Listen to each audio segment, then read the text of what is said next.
just want to start out because I know this is going to be a topic throughout the day today and throughout the week. Just obviously a very serious hurricane that is making its way towards the state of Florida and will hit the west coast of Florida at some point later this week, and just it's going to probably impact the whole entire southeast at some point over the next week. And just our thoughts and prayers with those that are going to be impacted from this storm, and just you pray for safety for everyone, and that the damage is minimal. But you never know with these things how that's going to be, and so just understanding that there's pretty serious issue going on in the southeast over the next week. So obviously tough home loss the other night. Very good college football game between two really good teams. Pleased with the way the kids played from an effort standpoint, and just the way they competed. And the game was what I expected, and what you come to expect in a lot of these matchups, and what you come to expect really in this conference.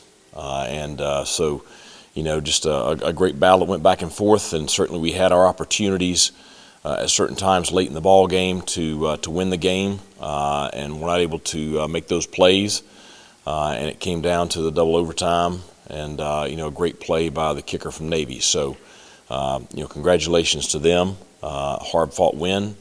Our guys were obviously disappointed Saturday night, but not a whole lot of time to worry about that, and they've moved on in preparations for South Florida.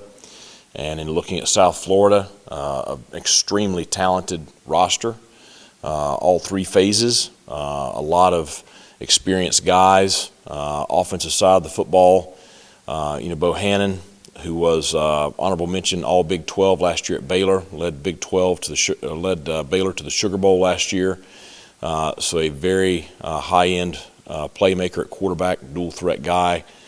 Take him and drop him into the talent that South Florida has on offense, that they had on offense from last year's team. Most of those guys are back, and obviously it's going to be a tremendous challenge for us on Saturday.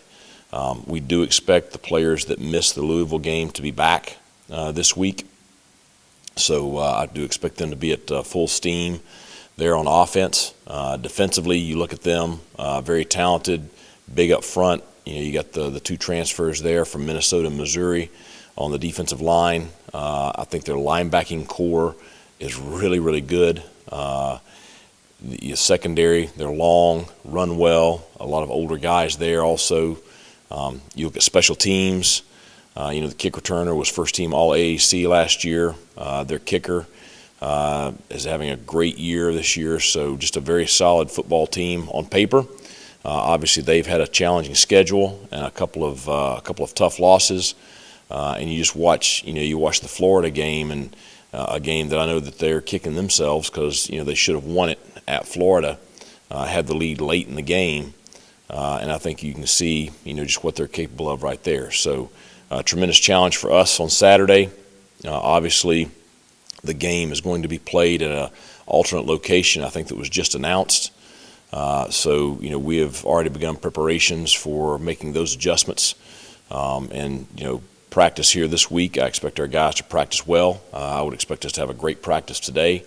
And we'll make arrangements to be ready to play the game on Saturday. So, questions?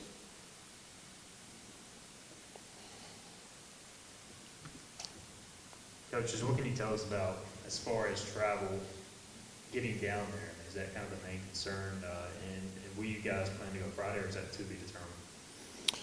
Everything that we're looking at right now is we do plan to go on Friday. Obviously everything that we're doing, the thing that's front and foremost is the health and safety of our student athletes and our staff. Just making sure everybody has safe travel. I do think the route that we will be taking should be free of any weather, so I don't think that'll be an issue getting in there on Friday. And it's supposed to be really pretty weather Saturday afternoon. Coach, when you look at the Navy tape, what's some of the things with the running game that you saw that you weren't real successful, especially on first down? And were some of those checks from Holton, or was all that from the boot? Well, the checks, throughout the year and throughout the night the other night, those come at the line of scrimmage, and those come from preparation.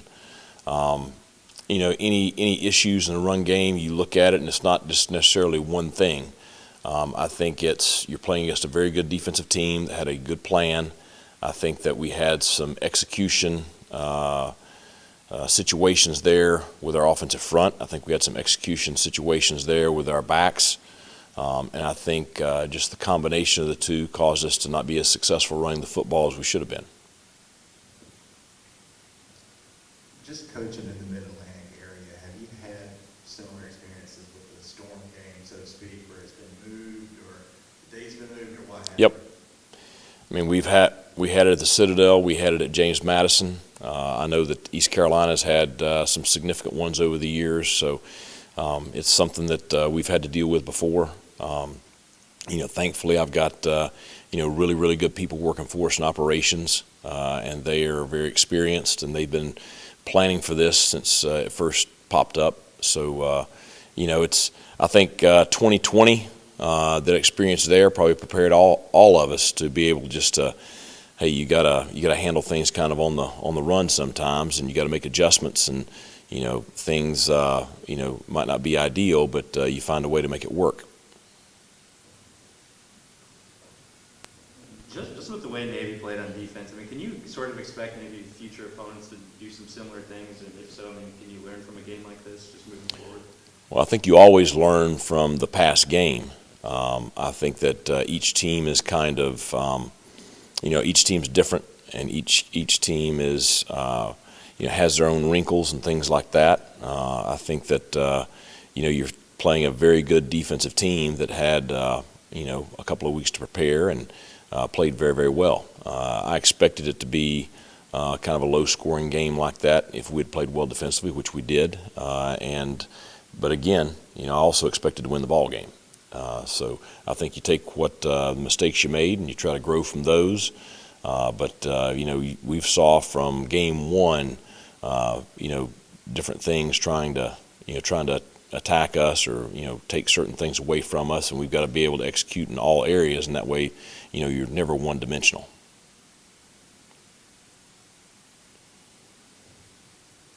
Is there any update on Keaton you can provide at this time? Otherwise, I know you said it wasn't serious, but you expect him back this week? I expect him to practice this afternoon. Yeah. Coach, the call on targeting in the first half was such a big call, such a big run stopper out of the game. I know you guys were sending something to the American, but when you look at the film and everything, and you go through that, did you think you got the call right, or is it not the intent of the rule, or what do you think? To me, if that call is not flagged on the field, it would not be initiated from the booth. But with it being flagged on the field, I do think when you slow it down, you start looking at it, I think there are elements there that are part of the targeting rule. So there was no way it was going to be overturned. We teach our kids to tackle in the strike zone. Obviously with quarterbacks, it's a smaller strike zone because you can't go low, you can't go high. And so it really created a tough situation there for Elijah. He was trying to hit the quarterback in the chest. The quarterback kind of ducked at the last second, and it created the contact that caused the flag. So I think he was trying to do the best he could. We got to try to continue to coach it better. He's got to try to continue to execute it better. I hate it for that situation. Coach, red zone offense has been awesome the first few weeks, but had some issues. I got the one touchdown to Ryan, but had some issues in the red zone. Can you just address kind of what happened there? Well, obviously we've improved greatly in that area this year, and have had a lot of success there. We got the one touchdown to Ryan. We had several field goals down there. The red zone's always challenging because it's condensed space, and so with condensed space, it makes it a little more stressful. So I hate we couldn't get the last kick. That was, I think, the only red zone opportunity we didn't score on. So it is what it is. As a follow-up to Bailey's question about Elijah, you know, the ejection part of that, is that the most frustrating part? When maybe the penalty can stand, but when players are getting ejected for stuff like that, is that the most frustrating part? Well, I think when you look back, you know, historically to when the rule was first put into place, I think the intent of the rule was very, very good. If you look at the late, 2000, 2008, 2009, 2010, when you had people just flying in and just leaving their feet and hitting somebody square in the side of the head and, kind of reckless play, I think that's what they wanted to take away from the game. So I think the rule has done that. I don't think that rule fits the spirit of the rule. So it's frustrating. That was the best your run defense has probably ever done in your time here, any coach's time here against Navy. Is there anything where you can take away from that game and move forward, or other offenses just so different that it's hard to compare? It's just a completely different animal. We obviously worked this summer. In 2020 we defended them well. They made adjustments in last year's game, and it became a little bit of a shootout. So we, gave them a different look this year with a lot of things we were doing, and I think our kids executed it really well. I wished it had been good enough. It wasn't quite good enough, and so I hate we gave up the plays that we did, and didn't allow us to win the ball game. But every year it's going to be, and we had, back to the old days, Lenore Ryan, Carson Newman. I mean, it's a chess match each year with offenses like that, and they're a very good offensive coaching staff. I feel a lot of confidence in our guys defensively, and so it's just going to continue as long as these two staffs are here. It's going to continue to be that kind of chess match each year, and you're trying to figure out the other. And I told Ken, I said, I'll be glad when this game's over and I don't have to see you for another year. So, and I don't know if he feels the same way or not, but I think they do a great job.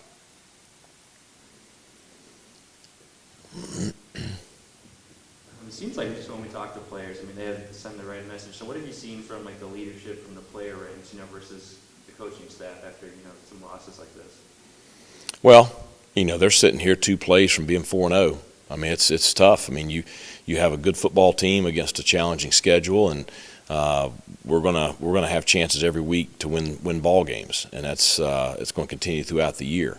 I'm proud of our kids. I'm proud of our leadership because they've been the ones that have brought us here and kind of given us these opportunities, and they continue to lead with a lot of maturity and determination. Like I said, I expect us to have a great practice today, and that's mainly based on just them and the way they reacted on Sunday, and just the kids that I know that we have. And it's that's the biggest thing standing up here today is just I am very fortunate. I've got a great bunch of kids, and they're not perfect, but they want to do right. They want to compete. They want to win. I promise you, there ain't nobody that wants to win worse than they do. There's no bunch that wants to win worse than our coaching staff does. And so they're all very motivated, and they'll go out and have a great week of practice, and we look forward to playing at a high level on Saturday.